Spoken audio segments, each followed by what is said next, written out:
Mobile মার্কেটের যে কী বাজে অবস্থা তোমাদের বলে বোঝাতে পারছি না, কারণ মোবাইল মার্কেটে তোমার প্রতিটা মোবাইলে এতটা হারে দাম বেড়ে গেছে র্যামের জন্য, র্যামের শর্টেজ এতটাই হয়েছে যে মোবাইলের দাম প্রচুর বেড়ে গেছে। তো মোবাইলের দাম প্রচুর বেড়ে যাওয়ার জন্যে তো যে কটা চাইনিজ কোম্পানি আছে বা অন্য সব কোম্পানিগুলো, সব কোম্পানি তোমার প্রাইস আপগ্রেড হয়েছে, তার জন্যে তার সেলও পর্যন্ত ডাউন হয়েছে। তো মার্কেট ভ্যালু এদের প্রচুর কমে গেছে।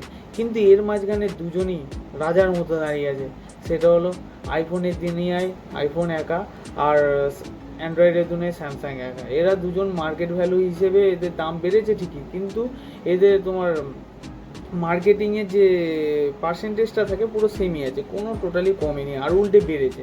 এদের দাম বাড়ার সাথে সাথে সেলও পর্যন্ত বেড়েছে, কারণ মানুষের ভরসা এমনভাবে তৈরি হয়েছে যে তোমার ধরো দাম বাড়ুক বা দাম জিনিস দিয়ে যদি আমি মানে দাম দিয়ে যদি কোনো জিনিস নিই, সেটা হলো স্যামসাং বা অ্যাপেল ছাড়া অন্য কোনো মডেল নেবো না, কারণ মানুষের মনে ভরসা আছে যে এরা দুজনই সাপোর্টে থাকবে আর কেউ থাকবে না।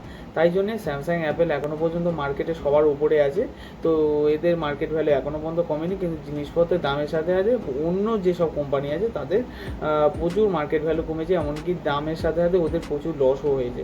তো এদের দুজনে এখনও পর্যন্ত কোনো লসের কোনো খবর পাইনি, যদি পাই তোমাদের খবর দিয়ে দেবো।